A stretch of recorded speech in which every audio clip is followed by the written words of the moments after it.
오늘 저희가 스바냐 3장을 좀 나눌 텐데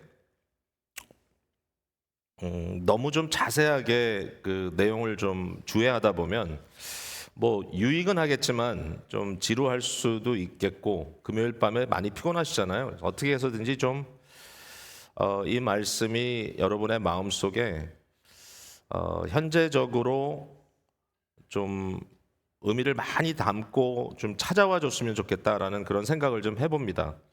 어쨌든 여러분, 이 본문 같이 읽을 때 좀 분위기가 확 바뀐다는 생각이 좀 안 드셨나요? 예, 시작할 때는 뭔지 몰라도 굉장히 살벌한 아주 좀 끔찍하기까지 한 그러한 내용으로 시작이 됐는데, 짧은 한 장인데 이제 뒤쪽으로 가면서 너무 하나님께서 따뜻하게 이 백성들에게 말씀해 주시는 내용이 참 신기하기까지 합니다. 여러분, 이 특별히 스바냐 3장 17절 말씀이 유명하잖아요. 이게 이제 하나의 또 찬송으로 우리 많이 부르는 찬양곡으로 또 만들어져서 여러분 좋아하시나요? 그 찬송? 저는 이 찬송을 기도할 때 생각이 나서 부르면 저도 모르게 눈물이 나곤 해요. 네, 무슨 찬송인지 아시죠? 한번 불러볼까요? 제가 계획한 건 아닌데 한번 불러보죠. 너의 하나님 여호와가 너의 가운데 계시니 이는 너희를 죄송합니다. 전능자시라. 전능자시라.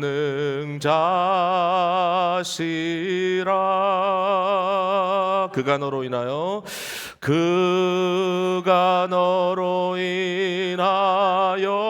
기쁨을 이기지 못하시며 너를 잠잠히 사랑하시며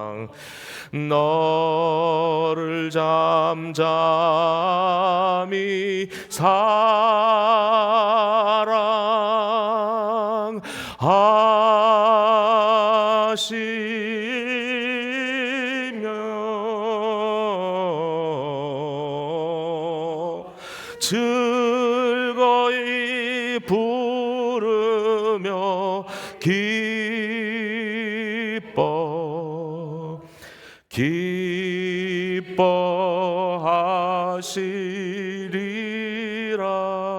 기뻐하시리라. 잘 부르시네요. 좋았습니다. 스바냐라는 이 선지자는요, 히스기야 왕의 후손으로 나와요. 족보를 다 이어가는 것이 역대하의 내용을 가지고 딱 맞춰가기는 좀 쉽진 않은데, 어쨌든 히스기야라고 하는 왕 그로부터 4대손입니다. 시간적으로는 어쨌든 한 200여 년 정도 시간이 있으니까 충분히 가능한 상황인 것 같습니다. 왕족이라는 말은 어쨌든 그 시대에 상당한 실력가였을 것이고 많은 특권을 누릴 수 있는 소위 말하는 권력의 인사이더라고 말할 수 있을 것입니다. 가끔은 하나님께서 아모스처럼 아무런 시대적인 배경이 없는 뽕나무를 재배하는 농부의 자리에서 그를 불러서 선지자로 세우기도 하시지만, 어떨 때는 그 사회의 중심부에서 일종의 권력의 중심에 있는 사람도 꺼내서 쓰시는 것 같아요. 우리가 알거니와 이사야 같은 경우도 상당히 유력한 제사장의 집안이었을 것이다라고 하는 설이 굉장히 강합니다. 그래서 이러한 선지자들이 우리가 일반적으로 생각하는 것처럼 다 아웃사이더들이었다라고 생각할 필요는 없을 것 같은데, 놀랍게도 스바냐는 자기 밥그릇을 지키려고 하는 그런 의도를 가지고 어떻게 해서든지 내가 인사이더니까 인사이드로 뭔가 좀 혜택이 오도록 해야 되겠다든지 아니면 내가 가진 것을 좀 지켜봐야 되겠다든지 하는 그런 생각을 하기보다는 하나님의 음성을 듣고 그 하나님의 음성에 대해서 깊이 고민하는 그러한 사람으로 부름받았다는 것을 볼 수가 있어요. 오늘 본문 속에도 하나님께서 선택하시고 그가 만들어 가시는 백성들의 캐릭터를 한마디로 거짓이 없다라는 말로 정의를 합니다. 거짓이 없는 것은 참 어렵습니다. 왜냐하면 우리도 모르는 사이에 우리에게 유리한 방법으로 많은 것들을 다 이렇게 필터링하고 프로세싱하기 때문에 사실 정말 정직하다고 하는 것은 어렵고요. 특별히 나에게 어떤 특권이 주어졌을 때 그 특권을 페어하게 다스리고 또 그것을 공정하게 사용한다고 하는 것은 참 어려운 것 같아요. 날마다 자기를 이렇게 복종시켜야 되는 그러한 노력이 따른다고 생각되고 또 많은 사람들의 시야에 이렇게 어카운터빌리티에 확보도 필요하다라는 그런 생각을 좀 하게 됩니다. 어쨌든 이와 같은 이 스바냐라고 하는 사람이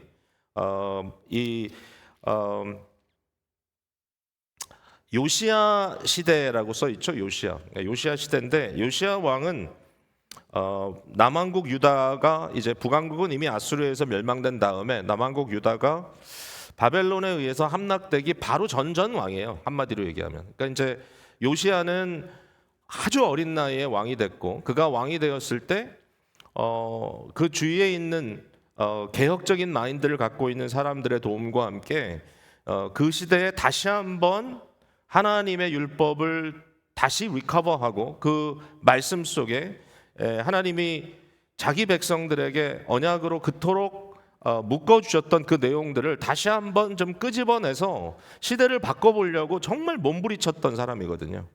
그런데 이분이 오래 못 살아요. 전쟁에 나갔다가 그냥 전사하고 맙니다. 참 비극이죠. 그 이후에 유다의 역사는 걷잡을 수 없이 하락하죠. 결국은 모든 것이 다 이제 망가져 버리는 그런 시대로 빠져들어간다라는 것을 볼 수 있습니다. 스바냐는 그 시대 사람입니다. 그러니까 그의 마음이 어땠을까 하는 것은 이제 대강 시대적인 배경을 생각해 보면 우리가 알 수 있는데 특별히 3장으로 넘어오면서 앞부분에도 그런 내용이 나옵니다만은 3장 1절 이후에 예루살렘의 악한 그런 현실을 고발하는 이 선지자의 모습을 볼 수가 있어요. 여기에 세 종류의 사람들을 언급하고 있습니다.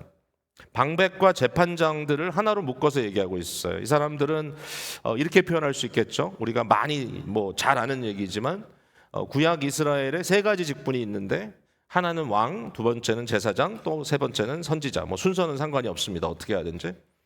그러니까 여기에 방백들이나 재판장들은 이제 왕 같은 직분을 가진 자들입니다. 사실 왕이 제일 많이 하는 게 옳고 그름을 판결해주는 재판을 하는 것이죠. 물론 이제 전쟁에 끌고 가서 전쟁을 이제 앞장서서 싸우는 그런 역할도 하지만 여기서 말하는 방백이나 재판장들의 모습은 사실 왕 같은 그러한 그 사역을 그러한 책임을 맡았다고 말할 수 있거든요.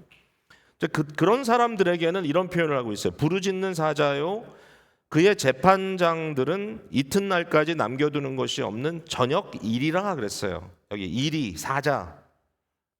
이 모든 것을 하나로 묶어서 생각한다면 이제 권력이 있는 자들의 모습을 보니까 그들은 탐욕으로 가득 차 있고 그들은 굉장히 사납게 자기가 원하는 먹잇감을 찾아서 그것을 자기의 어떤 배를 채우기 위해서 이렇게 컨슘하고 있다고 하는 사실을 저희들이 볼 수가 있어요. 스바냐가 아마 자신도 이들과 비교했을 때 크게 떨어지는 어떤 사회적 지위가 아니었음에도 불구하고 그가 이들과 함께 탐욕과 또 자기의 배를 채우기 위한 온갖 사나움 그러한 삶을 살았던 것이 아니라 하나님께 자기 자신이 부름받았을 때 도리어 이런 사람들을 질책하는 그런 모습을 보게 됩니다. 그들에게는 선지자들이 있었는데요. 선지자들의 모습은 경솔하고 간사하다 그랬어요. 경솔하고 간사하다. 가볍죠. 가볍다는 말은 뭡니까? 저들은 진리이신 하나님의 말씀에 의하여 움직여지지 않고요. 무언가 권력자에 의해서 마음대로 사용받고 있다는 것이죠. 권력자가 원하는 대로 말을 해주는 거죠.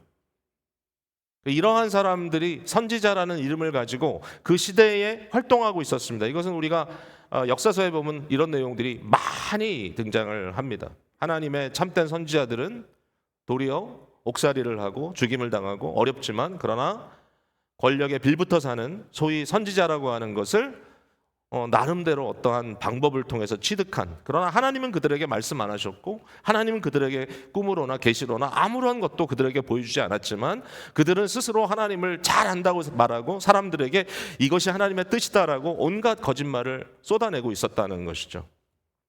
근데 우리가 일반적으로 거짓말을 했다는 걸 생각할 때 정말 이 사람 나쁜 사람이네. 근데 여러분 문제가 뭔지 아세요? 사람들은요 똑같은 걸 계속하다 보면요 그게 사실인 줄 알아요. 자기도 속아요. 너무나 많이 거짓말을 하면요 나중에 이게 거짓말인지 사실인지조차 구별도 안 돼요. 제가 이런 얘기를 하면 나중에 욕먹을 일이긴 하지만 그래서 제가 좀 조심스럽습니다. 예전에 청소년들 상대해서 이렇게 집회 많이 할 때는 하여튼 재밌는 스토리들로 이렇게 무장을 하지 않으면 아이들이 다 자니까. 그러니까 이제 보통 집회를 다니면 똑같은 설교를 여러 번 할 때도 있고 그러니까 이제 뭐 일러스트레이션을 같은 걸 여러 번 사용하는데 이제 많은 경우에 이제 제가 경험했던 것들 중에 이야기를 하면 아무래도 생동감이 있잖아요. 그래서 이제 뭐 전도했던 이야기라든지 뭐 기차에서 만났던 어떤 사람과의 대화라든지 뭐 이런 이야기를 쫙 이렇게 갖고 있는데 매번 이야기를 할 때마다 점점 더 흥미진진하게 스토리를 쌓아가다 보니까 어느 순간에 진짜 제 거짓말은 어느 순간에 어디까지가 진짜였는지가 저도 모르겠어. 다 믿어지는 거야. 다 믿어져. 그래서 이거 안 되겠구나라는 생각을 했던 적이 있는데 이거 정말 심각한 문제인 것 같아요. 그러니까 내가 거짓말을 하는지 이것이 정말 하나님이 말씀하신 것인지 그냥 뭐 내가 좀 어떻게 이상한 거 먹고 잤다가 이상한 꿈을 꾼 건지 뭐 전혀 판단이 되지 않는 자기가 나쁜 놈이라서 나쁜 짓을 하는 게 아니라 나쁜 짓을 하면서도 나쁜 놈인지를 모르는 이러한 상황이 전개됐을지도 모르겠다. 제사장들은 성소를 더럽혔다는 거예요. 그러니까 성스러운 것들을 성스럽게 지키지 않고 구분을 해야 되는데 지켜내지 않고 정말 저들은 참 너무나 추한 그런 모습을 보였던 거죠. 예. 성경 스토리로 들어가 보면 엘리의 두 아들이 아마 기억날 겁니다. 예. 너무 추한 사람들. 제사장이라는 직분을 갖고 있는데 제물로 드리기 위해서 고기를 가져오면 자기가 먹고 싶은 거 먼저 딱 건져 먹고 삶아서 드려야 되는 뭐 이런 경우에 국물을 내야 되는 경우에 나 찐 고기는 싫으니까 삶은 고기는 싫으니까 구워 먹겠다 가져가고 스테이크로 떼가고 그 다음에 성막에서 지키는 도움을 주던 그 여자아이들과 음행을 하고 이게 뭐 여러분 상상이 안 되죠. 상상이 안 되죠. 예, 그 시대에 정말 하나님의 영광이 많은 경우에 이렇게 막 눈에 보이게 나타나던 물론 엘리 시대는 좀 어두움의 시대였긴 했지만 어떻게 이럴 수 있을까? 그러한 모습들이 보였다는 거예요. 여러분 이 사람들에 대해서 얘기합니다. 불의한 자는 수치를 알지 못한다. 그래서 수치, 부끄러움조차도 느끼지 못해.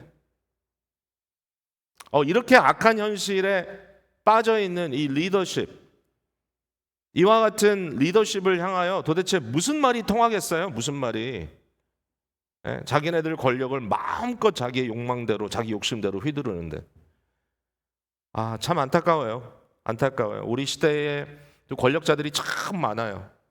요즘은 왜 이렇게 스트롱맨이 많은지 모르겠어. 전 세계의 강대국들을 다 스트롱맨이 다스리고 있고 그 스트롱맨에 의해서 그들이 욕망을 채우는 것에 대해서 조금도 부끄러움 없이 일들을 하고 있어요. 역사가 판단하겠죠. 하나님이 판단하시겠죠. 그러나 지금은 참 부끄러운 시대를 우리가 살고 있다는 생각을 하게 됩니다. 놀랍게도 그럼에도 불구하고 여호와 하나님은 그들 가운데 계신다라고 스바냐는 선포하고 있어요. 여호와 하나님이 그들 가운데 계신다는 말을 계속 반복해요. 너무나 놀랍게도 이와 같은 방백들, 재판장들, 선지자와 제사장들의 수치를 알지 못하는 뻔뻔스러운 삶이 벌어지고 있는 가운데서도 5절에 보니까 그 가운데 계시는 여호와는 의로우사 불의를 행하지 아니하시고 아침마다 빠짐없이 자기의 공의를 비추시더라. 하나님은 여전히 그 가운데 계신다. 모든 상황 속에. 결국 이것 때문에 소망이 있는 거예요. 마지막에 모든 것이 회복되고 이스라엘이 기쁨으로 하나님 앞에 부르는 이러한 찬양이 울려지는, 예루살렘이 새로워지는 그 근거는 뭐냐면 여호와가 그들 가운데 계신다는 것밖에 없어요. 15절에 여호와가 내 가운데 계시니, 17절에 너의 하나님 여호와가 너희 가운데 계시니, 우리가 찬송 부른 대로 그와 같은 하나님의 임재만이 우리에게 유일한 소망이 된다. 오늘도 우리가 기도할 수 있는 것이 참 다행이에요. 우리 주님께서 약속해 주셨어요. 주 예수 그리스도의 이름으로 나의 자녀들이 내게 부르실 때 내가 들어주겠다 그랬어요. 여러분, 오늘도 우리 주님은 계십니다. 여러분 믿으시나요? 아멘. 아멘. 아무리 힘들고 암흑 같은 시간이라도요, 우리 주님은 그 자리에 계십니다. 우리의 기도를 들어주세요. 이스라엘의 불순종에 대해서는 하나님께서 어떻게 하시나, 여기에 대해서는 한마디로 얘기하면 이방 나라들을 불러서 저들을 치시겠다 그랬어요. 오늘 본문 속에 하나님께서 여러 나라를 소집하여 또 왕국들을 모아서 결국 온 땅이 나의 질투의 불에 소멸되겠다라고 하는 아주 무시무시한 하나님의 이 채찍질을 경고하고 있어요.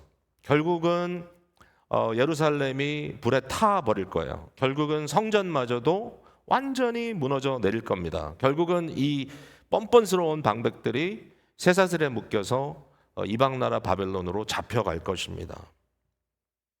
자, 여기까지 역사는 우리들이 너무나 잘 아는데, 스바냐가 마지막 부분의 소망으로 우리에게 보여주는 장면은 굉장히 기대치 않았던, 구약 성경에 이런 말씀이 이렇게 나올 거라고는 기대하지 않았던 놀라운 한 장면을 우리에게 보여주십니다. 그건 뭐냐면은 이방 나라들이 하나님을 알게 된다는 겁니다. 9절에 보니까 그때 내가 여러 백성의 입술을 깨끗하게 하여 그들이 다 여호와의 이름을 부르며 한 가지로 나를 섬기게 하리라. 10절 내게 구하는 백성들 곧 내가 흩은 자의 딸이 구스강 건너편에서부터 예물을 가지고 와서 내게 바칠지라. 여러 나라, 여러 백성. 놀랍게도 이방 나라 사람들마저도 하나님에 대한 지식을 갖게 되고 하나님에게 나오는 그러한 일들이 있을 거라고 하는 예고를 해주세요. 참 놀랍다. 이 말씀을 읽으면서 마음속에 연결된 게 뭐냐면은 로마서 9장 이후에 사도 바울이 한 얘기입니다. 사도 바울은 이렇게 얘기합니다. 내 동족, 내 혈육, 유대인들을 위해서 내가 정말 마음으로 하나님 앞에 간구한다. 저들이 예수 그리스도 안에서 하나님의 백성으로 회복되기를 너무나 내가 간구한다. 저들에게는 언약의 약속이 있고, 저들에게는 아브라함과 같은 믿음의 조상이 있고, 저들에게는 구약 성경이 주어져 있고, 저들은 너무나 많은 하나님의 은혜를 받은 자들임에도 불구하고 그들이 하나님으로부터 멀어져 있고, 메시아 되신 예수 그리스도를 그들이 결국은 지금까지 영접하지 않고, 그들의 형편을 보니까 점점 더 심각하게 되고 결국은 심각한 하나님의 채찍질이 그들에게 내려칠 것이 분명한데, 그 당시 바울은 아직 AD 70년 예루살렘의 멸망 이전의 시간이기 때문에 그러나 눈앞에 보였을 거예요. 뭔가 엄청난 일이 우리 앞에 닥칠 것이다. 그때 바울 사도가 이 유대인들, 자기의 동족들이 이처럼 믿음에 있지 않고 믿음으로 떠나 있고 믿음으로 오지 않는 그러한 상황에 대해서 고민하죠. 하나님, 도대체 무슨 이유 때문에 이러한 일이 벌어지고 있습니까? 거기에 대한 파셜한, 적어도 부분적인 바울이 깨달은 답은 뭐냐면, 유대인들이 불신함으로 말미암아 생긴 결과는 뭐냐? 복음이 이방인들에게 갔다. 복음이 다른 나라로 갔다. 결국은 하나님의 놀라운 섭리 속에 복음이 유대인들에게만 머문 것이 아니라, 유대인들에게만 선포된 것이 아니라, 유대교회가 이처럼 우리 그리스도를 믿는 신앙, 이 복음을 핍박함으로 말미암아 결국은 예루살렘에 모여있던 수천 명의 성도들이 하루아침에 소아시아로, 또 타 지역으로 정말 타던 불을 끄기 위해서 막 후드려 패니까 거기서 불 씨들이 온 사방으로 흩어지듯이 흩어져 가서 뭐 했다는 거예요? 가서 이방인들에게도 복음을 전하더라. 바울은 자기 자신이 이방인의 사도로 부름받았다라고 하는 사실을 너무나 자랑스럽게 생각하고 있죠. 그러면서도 동시에 자기 동족이 복음을 받지 않는다는 사실 앞에서 너무 힘들어하고 있죠. 비밀입니다. 그러나 그 비밀은 뭐냐? 하나님께서 유대인들의 불순종함으로써 거기서 끝난 것이 아니라 도리어 이방인들이 복음을 받아들이고 저들이 하나님의 백성으로 하나님을 섬기게 되었다라고 하는 놀라운 사실을 선포하고 있습니다. 이것이 하나님의 놀라운 지혜다라고 바울 사도가 로마서 11장 끝부분에 말하고 있죠. 근데 그게 다가 아니에요. 오늘 본문에 쓰여져 있는 말씀하고 맥이 통합니다. 결국 예루살렘의 불순종으로, 유다의 불순종으로 어떤 결과가 나타나느냐? 도리어 그들을 치기 위해서, 그들을 채찍질하기 위해서 하나님이 온 백성들을 불러 모으는데, 알고 봤더니 그 불러 모은 백성들이 단순히 하나의 도구로만 사용받는 것이 아니라 결국은 그들이 복음의 불씨를 이어받아 그들이 하나님 앞에 나오는, 그들이 예물을 가지고 시온으로 나오는 이러한 놀라운 기적이 일어나게 된다. 근데 그 가운데 그러면 하나님의 백성들은 다 그만인가? 아니요. 거기에 남은 자를 두시겠다라는 말씀이 약속되어 있어요. 하나님께서 남은 자를 두시겠다. 남은 자. 물론 이제 역사적인 한 사건으로 봤다면 여기 남겨진 자는 누구냐면은 다 바벨론으로 잡혀간 다음에 예루살렘 그 지역에 남겨져 있었던 아주 가난하고 볼품없는 사람들이에요. 그들에 대한 이야기가 나오죠. 12절에 내가 곤고하고 가난한 백성을 내 가운데 남겨두리니. 곤고하고 가난한 백성을. 그런데 이 본문을 앞뒤 좌우로 쭉 읽어보면 이것이 어떤 저들의 경제적 상황이나 저들의 어떤 뭐 사회적 친분이나 이런 걸 말하는 것만은 아니다라는 사실들이 저희들이 알게 됩니다. 아, 하나님께서 영적인 렘넌트, 남겨진 자들을 구루터기를 두셨구나. 하나님이 하나님의 백성들 사이에서 절대로 저들을 완전히 다 꺼버리시지 않았구나. 꺼져가는 등불도 끄지 않으시고 상한 갈대도 꺾지 않으시는 우리 주님께서 그들 가운데 여전히 뭔가를 남겨두셨구나. 여기에 소망이 있어요. 남겨두신다. 바울이 그걸 깨달은 거잖아요. 로마서 11장 5절에 보면 하나님께서 그들 중에 남은 자를 두셨다. 그 중에 하나도, 그 중에 자신도 바로 그 남은 자 중에 하나다. 이렇게 바울이 얘기하거든요. 엘리야도 몰랐던 비밀이에요. 엘리야가 바알 선지자들과 일대 쇼다운을 통해서 엄청난 승리를 거두고 나서 그러나 이세벨의 한마디에 두려움에 떨며 도주하잖아요. 그리고 그가 하나님 앞에서 죽기를 구합니다. 하나님 이제 할 만큼 했습니다. 이제 나를 제발 죽여주십시오. 그때 엘리야가 하는 말이 있죠. 내 특심이, 내 열심이 정말 특심인데 내가 정말 하나님을 위해서 내 생명이고 뭐고 다 내놓고 하나님을 위해 섬겼는데 이젠 나밖에 안 남았습니다. 나밖에 없습니다. 그랬을 때 하나님께서 바알에게 무릎 꿇지 않은 7,000명을 남겨놨다.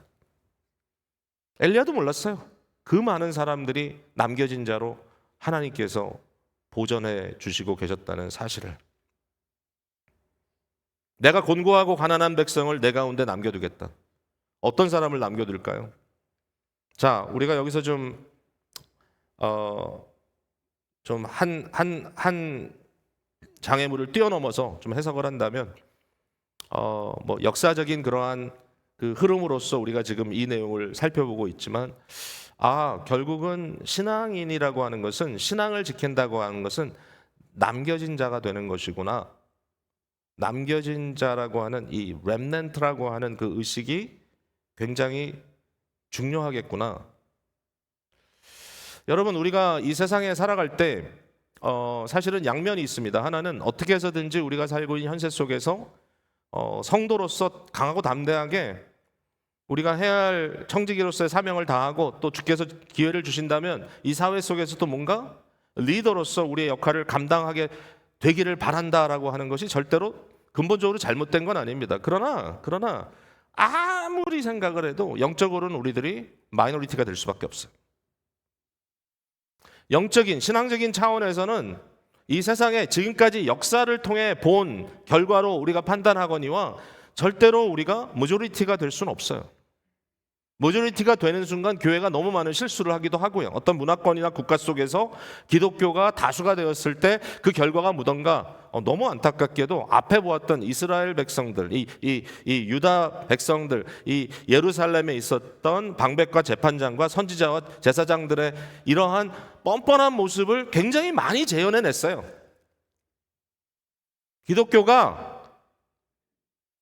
권력의 중심부에 쓰고 힘을 얻었을 때 나타나는 결과는 뭐냐면은 타락이에요. 이상해요. 뭐 이상하다고 해야 되나요? 너무 당연하다고 해야 되나요? 그러니까 어쨌든 우리의 신앙은 이와 같은 세상에서의 어떤 권력의 중심부하고는 잘 어울리지가 않아요. 여러분이 이 현세 속에 살아가면서 너무나 잘 살아가고 있다. 여러분은 정말 최고를 누리고 있고 물질적으로도 아무런 걱정도 없고 정말 여러분은 모든 걸 다 누릴 수 있는 권한을 갖고 있다고 생각할 때 아찔하실 겁니다. 왜냐하면 영적으로는 잠들어 있을 가능성이 굉장히 큽니다. 이제 그런 면에서 고민해 봐야죠. 나는 도대체 뭔가, 나는 하나님 나라 시민이고 이 세상은 내가 지금 청지기로서 보냄받은 자로서 그리스도의 대사로서 살아가야 될 현장이지만 그러나 이 세상이 내 집은 아니야. 나는 여기에서 얻을 수 있는 어떤 베네핏을 가지고 나의 모든 목적을 삼을 수는 없어. 그럼 나는 뭔가 나는 하나님 나라의 백성이고 결국은 장차 임할 그리스도 예수의 나라에 앞서간 사람이라 할까? 뭔가 나에게 그런 사명을 주셨구나. 내가 이 세상에서 복음을 위하여 소수로 마이너리티로 살아갈 작정을 해야 되는 것이죠. 내가 특권층이 아니라 좀 힘들고 어려운 것들을 감수해야만 하는 신앙의 마이너리티로, 신앙의 남은 자로 살아가야 할 생각들을 해야 된다는 것이죠. 여러분, 만약에 저와 여러분의 인생이 이 세상 속에서 좀 힘들고 어려운 곤고한 날들을 가고 있다면 사실 어떤 면에서는 그게 좀 은혜가 될 수도 있어요. 왜냐하면 우리의 영적인 상태와 상당히 맥이 통하기 때문에. 제가 많이 얘기하지만 저는 어쨌든 이민자로서 소수민족으로서 미국이라고 하는 제국 속에서 뭔가 발붙이고 살아가려고 애쓰고 있고 여태까지 애써왔고 또 앞으로 애써갈 거고 이러한 모습도 이민교회의 목사로서 이민교회가 지니고 있는 사회적 어떤 그런 도전들, 불안감, 뭔가 주류에 있지 못하기 때문에 항상 불이익을 받을 수 있다고 하는 그러한 불안감 속에 있는 그 모든 것들, 이러한 것들을 단순히 억울해하고 싫어하는 것만으로서는 안 되겠다. 도리어 그것이 나의 영적인 정체성과 상당히 맥이 통한다. 주여, 저 너무 힘듭니다. 너무 어려워요. 그런 이야기를 하는 분들이 이 자리에 많이 계실 수 있는데 바로 여러분의 그러한 고민이 spiritually, 영적인 여정에 있어서는 여러분의 실제적인 하나님 나라의 시민으로서 이 세상을 살아가는 신분과 맥이 통한다. 여러분 스스로 내가 고나고 가난한 백성이라고 생각해 보셨습니까? 우리 예수님은 그걸 요구하신 것 같아요. 심령이 가난한 자는 복이 있나니, 누가복음에는 아예 가난한 자는 복이 있나니 천국이 저희 것이다. 하나님의 나라의 백성들은 가난하다, 곤고하다, 의에 줄이고 목마르다, 애통한다. 뭔가 이 세상 속에서 우리는 남겨진 자, 소수로서, 마이너리티로서 우리의 여정을 가게 되더라. 그런 생각을 할 수 있지 않을까요? 남은 자의 특징이 뭔가요? 오늘 본문에 보니까 몇 가지 특징을 찾을 수가 있어요. 11절에 보니까 저들에게 교만이 없을 것이다 그랬어요. 자랑할 것이 없다. 여러분, 이게 복음의 본질 아니든가요? 에베소 2장 오직 너희는 은혜로 말미암아 믿음으로 구원을 받았다. 그러므로 행위로 구원을 받은 것이 아니기 때문에 결론이 뭡니까? 자랑할 것이 없다. 제가 얼마 전에 어떤 고등학생하고 이제 디베이트를 한참 했는데 똑똑한 고등학생이라서 막 기어 올라서 제가 귀여웠어요. 좀 귀찮기도 했지만. 근데 이제 이 친구의 말은 뭐냐면은 만약에 우리가 스스로 의지를 가지고 선택의 여지가 없다면 사실은 우리가 믿는다고 하는 것은 의미가 없다. 마치 로버트에게 프로그램 입힌 것처럼 우리는 그냥 시킨 대로 할 뿐이다. 뭐 자꾸 그 얘기를 하더라고요. 그래서 이거 되게 어려운 거긴 한데 좀 약간 패러독스가 있긴 하지만 그러나 우리는 말씀을 기초로 해서 봐야 되기 때문에 여기까지 우리가 전제할 수밖에 없어. 계속 얘기를 하는데 계속 푸시래. 그래서 제가 그랬어요. 그냥 결과적으로 네가 하고 싶은 얘기 뭐냐면 네가 믿었다는 거 아니니? 그럴 수 있대. 그러면 네가 믿었으니까 너는 할 말이 있겠네? 꼭 그런 건 아닌 것 같은데. 네가 자랑할 게 있겠네? 꼭 그런 건 아닌 것 같은데.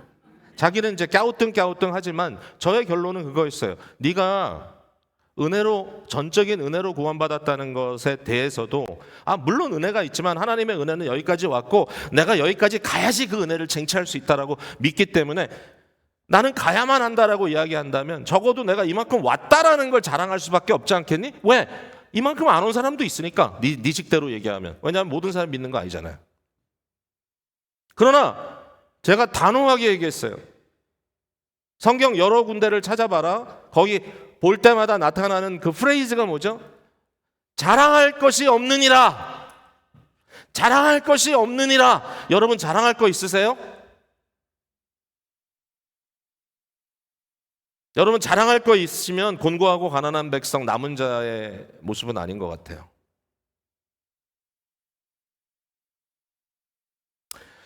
거짓을 말하지 않는다 그래서 13절에 보니까 그 다음에 이거 되게 재밌는데 13절과 15절에 보면 그들은 두려워할 게 없다 그랬어요.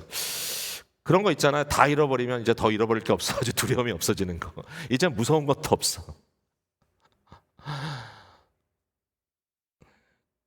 죽음이 두려웠던 것 아마 두려워하는 거 여러분 기억하시던지 경험하고 있을지 모르겠는데 죽음이 사실 그렇죠. 왜냐하면 사랑하는 자들과 이별한다는 게 저는 제일 마음이 아픈데 근데 이제 정말 힘드니까요. 어떨 때 정말 정신적으로 힘들고 고민하는 그런 순간에 제 마음 속에 들어왔던 굉장히 강한 어떤 그런 이 어떤 느낌이 뭐였냐면 죽고 싶다.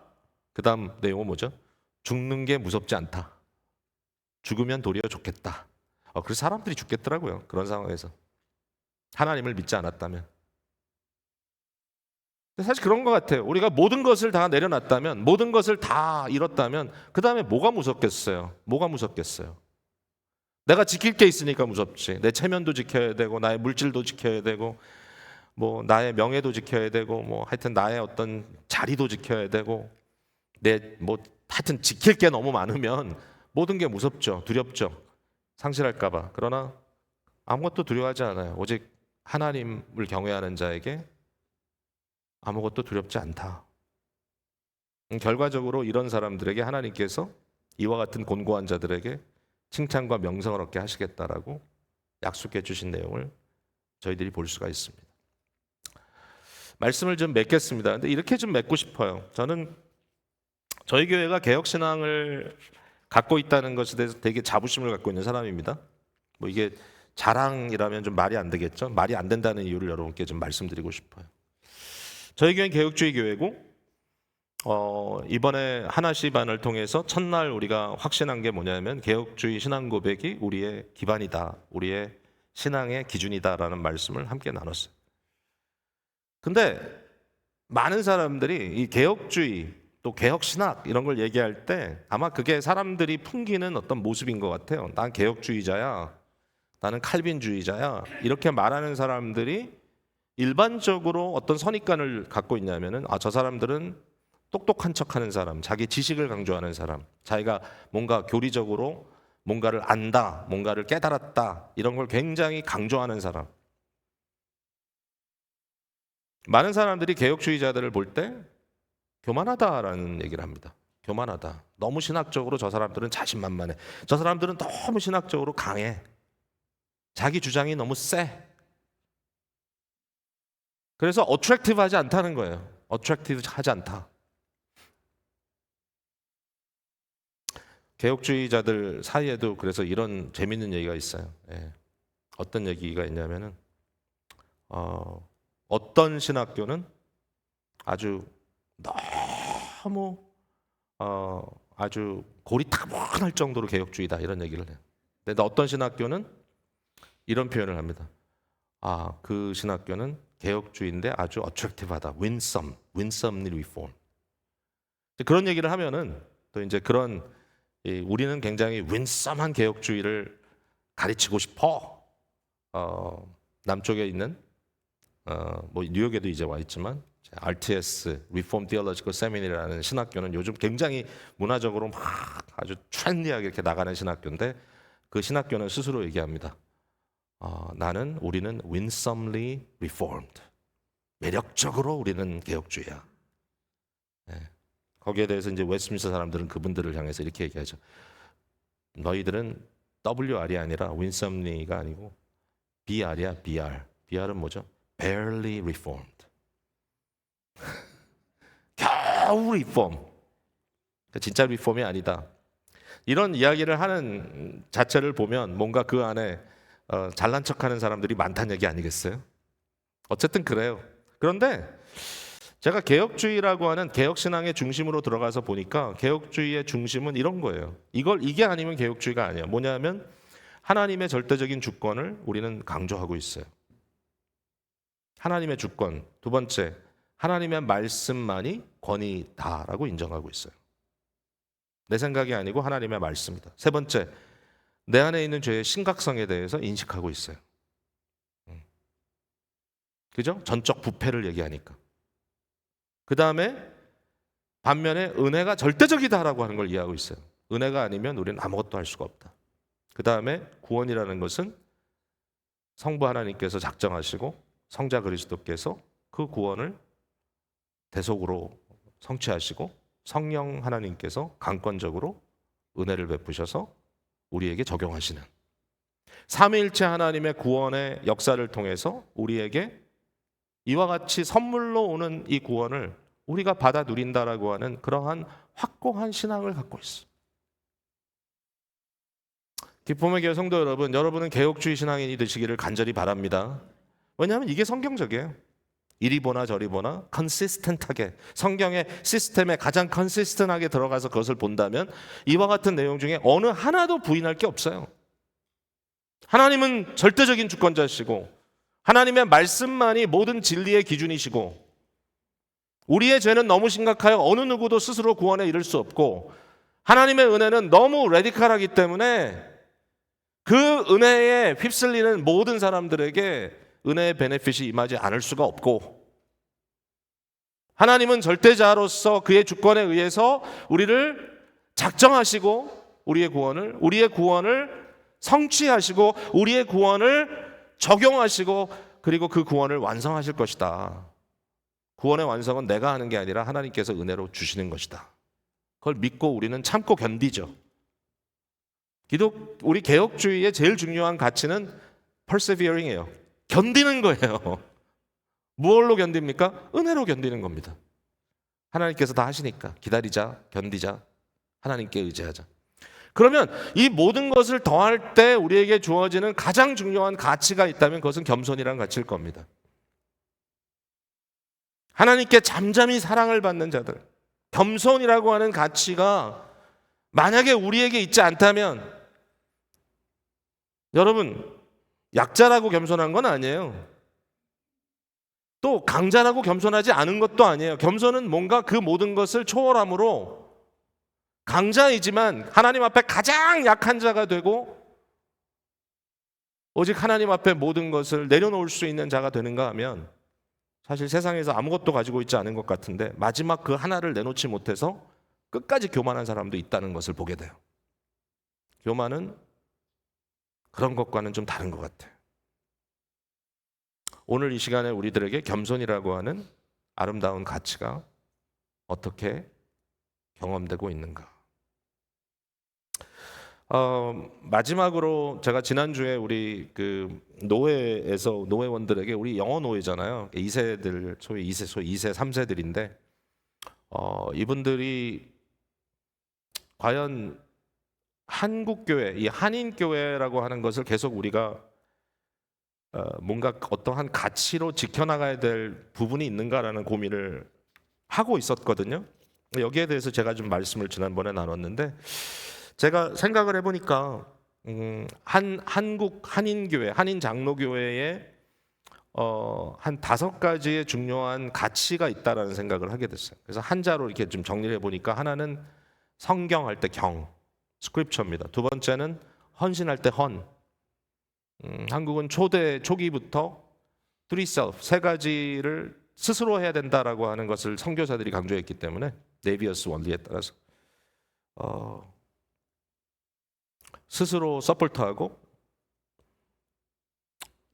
스스로 자기 동료들을 치리하고 다스리고 스스로 리더십을 만들고 그리고 스스로 전도하고 여기에 이제 굉장히 중요한 게 뭐였냐면은 해외에서 주는 돈을 받아가지고 선교사들이 가져다 준 돈을 갖고 예배당을 짓지 않았어요. 장로교는 특별히 장로교는 네비어스가 철저하게 이 부분을 강조했기 때문에 그래서 초기 장로교 건물들을 보면 이렇게 돌로 쌓은 외국 사람들이 지어놓은 것 같은 그 건물이 아니라 한옥이에요. 다 한옥.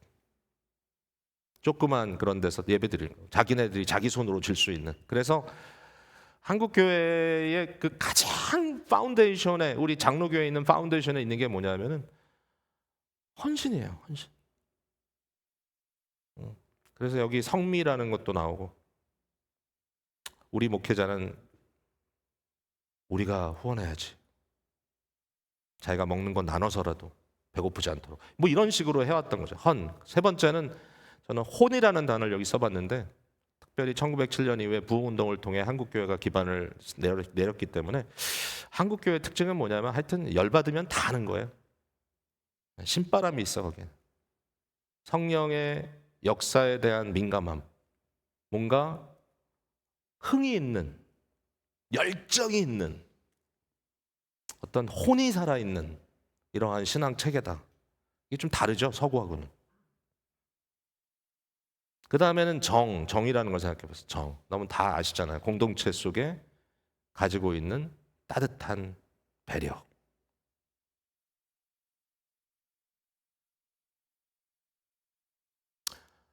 백인들 모이면요 정 떨어집니다, 여러분. 백인들이 모여서 회의하잖아요. 노예 같은 거 이런 거 하면요 같이 밥을 안 먹어요. 알아서 나가서 사 먹고 와야 돼요. 그 시간에 2시간 주면. 2세들도 3세들도 한인들은 모이면 꼭 같이 밥 먹습니다. 왜? 그게 우리의 문화이기 때문에. 그거 안 하면 정 떨어지잖아요. 근데 마지막으로 한이에요. 한. 한이라는 것은 한 맺힌다 이러잖아요. 한이라는 것은 이걸 전문적으로 연구한 사람들이 말하는 것은 뭐냐면 고난은 고난인데 고통은 고통인데 이것이 고통이 있기 때문에 마음속에 뭔가 bitterness 아주 쓴 마음으로 뭔가 막 해를 끼치고 원수를 갚고 뭐 상대의 원수를 이렇게 하는 게 아니라 이것을 고난을 극복하고 이 고난을 상승시켜서 서블리메이트 시켜가지고 창의적인 에너지로 만들어내는 것 이것을 한풀이라고 얘기합니다. 그래서 한풀이를 통해서 나오는 게 뭐죠? 아름다운 음악, 영혼이 들어가 있는 아름다운 미술. 그러니까 한국 사람들이 가지고 있는 이 창의적 특징을 그 근원을 한에서 찾습니다. 저는 이게 타당하다는 생각이 들었어요. 한이라고 하는 것은 고난으로 빚어진 창의력과 소망이라면 저는 성경에서 가장 한풀이를 멋있게 한 사람은 요셉이라고 생각해요.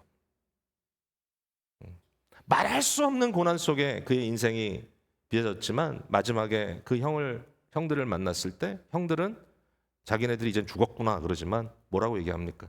생명을 구하시기 위하여 하나님께서 나를 당신보다 앞서 보냈다. 이게 한풀이입니다. 한풀이. 그 한풀이를 그런 말을 하기 전에 요셉이 혼자 들어가서 통곡하고 나오잖아요. 통곡을 하고 칼을 갈고 나온 게 아니라 통곡을 하고 어떻게 합니까? 하나님의 장엄한 구원의 역사를 선포하잖아요. 아, 이게 우리가 할 수 있는 거다. 이게 우리에게 주어진 놀라운 명성과 칭찬이 아니겠는가. 여러분, 그래서 저는 그렇게 생각했어요. 개혁주의는 겸손이다. 또 우리 코리안 프레스비테리아니즘, 한인 장로교회도 결국은 겸손으로 장착되는 것이 맞다. 이러한 겸손이 우리의 신앙의 가장 아름다운 열매다.